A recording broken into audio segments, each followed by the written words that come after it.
All right, last stab of the night. Got my setup here, my double reed setup, my 3 floats. This float protects this pump. These 2 control water level. This float controls the water height. Okay. All right, so we're gonna, okay, good. It's beeping, that means we need more water. How does it know we need more water? Because it hasn't lifted this yet. All right. The valve, this valve, doesn't get an opportunity to open until this valve is lifted in order to prevent too much of a drain from this container. All right, we want to cycle some water through this thing.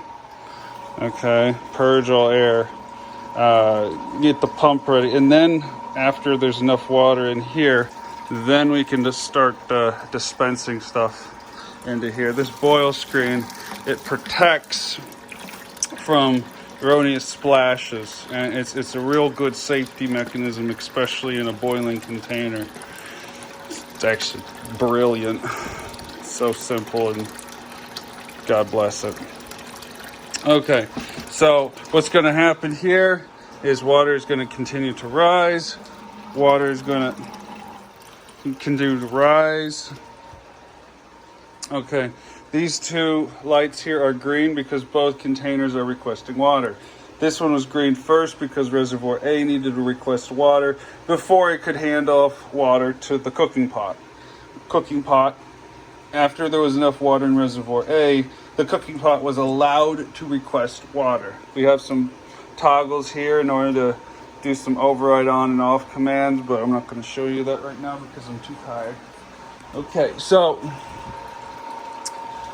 this is going to fill first, and then the valve right there is going to close. This is a filter, okay?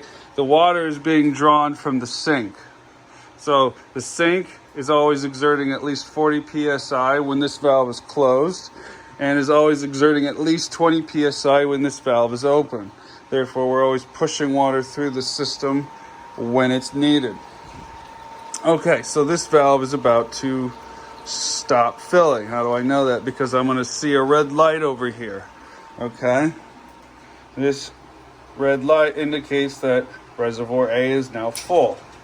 It just turned green again because the cooking pot drained enough water out of reservoir A to demand a request. It drained enough water out of reservoir A so that reservoir A had to demand more water be put into it in order to max it out.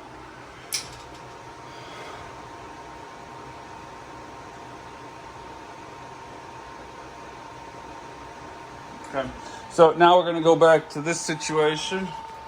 All right, now we're starting to get a little bit more interesting over here. All right.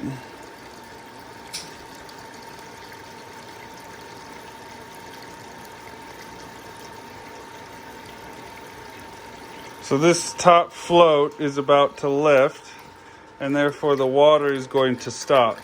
As you can see, the last vestiges of water are trying to drain out of here. There's a check here to prevent all of the water draining out, but this boil screen really did a good job protecting the water from splashing. Okay, so this is thumbs up, 5 stars.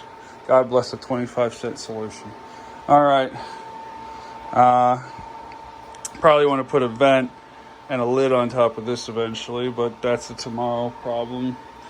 Need to make a structure here because this head is starting to tear off. That's a tomorrow problem.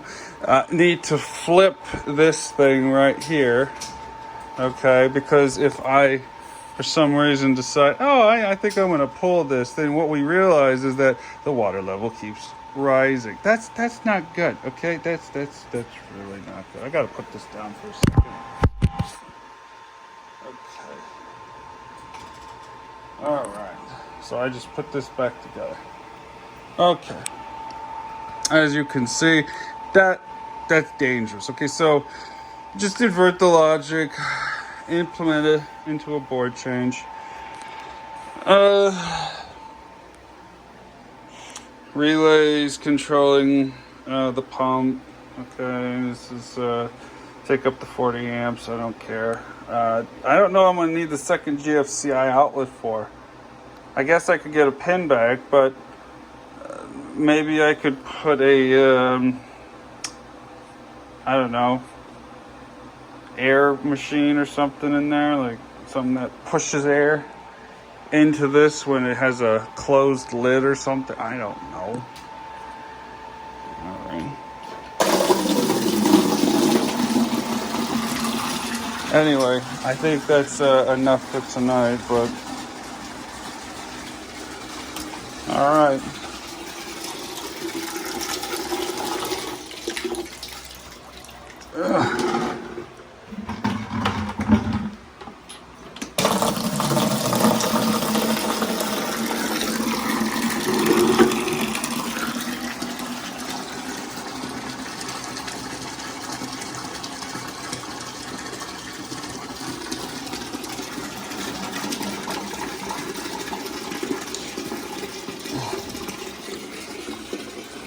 And right now, this is,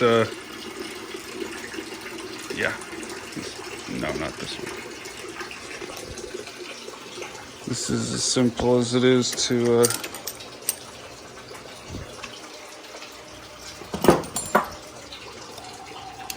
oops.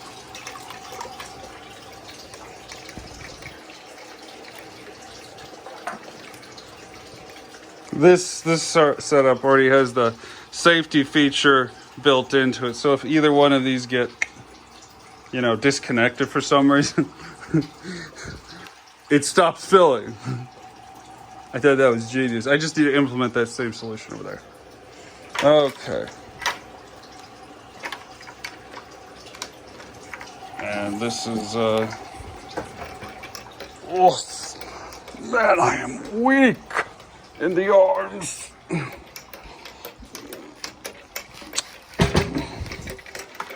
Okay. So like I was saying earlier, about 40 PSI.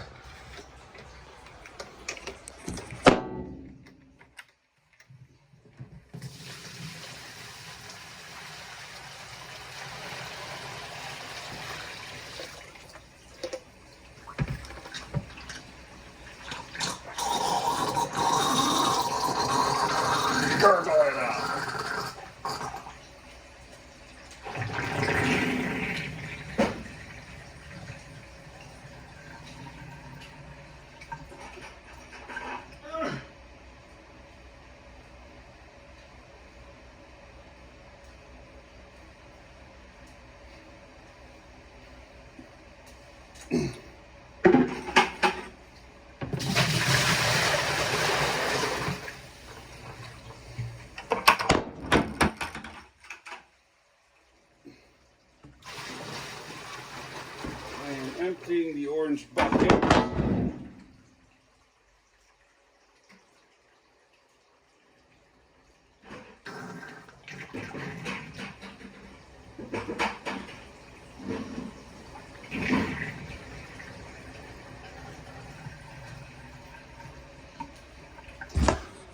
Alright. Again, 40 PSI. So see how I've only emptied 3 buckets of water.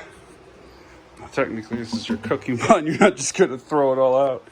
All right. See, here's the number 1.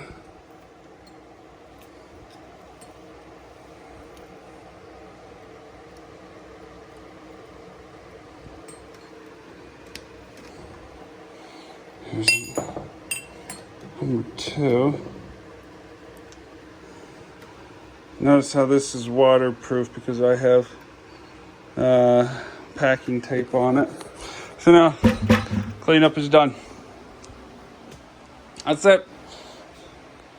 You don't have to add more water or anything. If you really want to go the full distance, you just, disconnect that,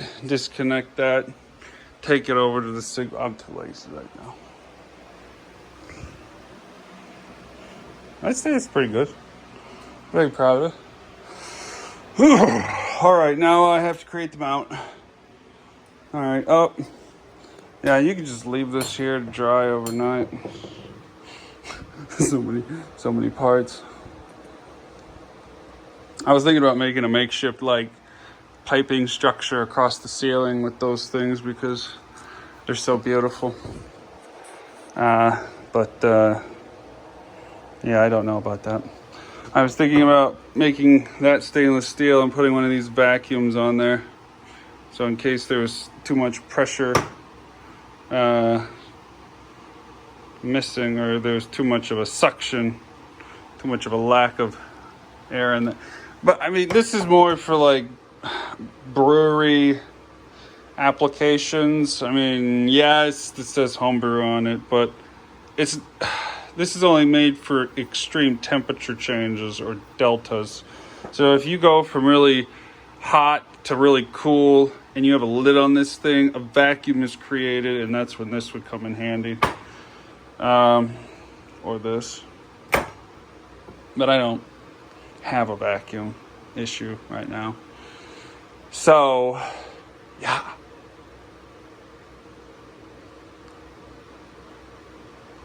I mean,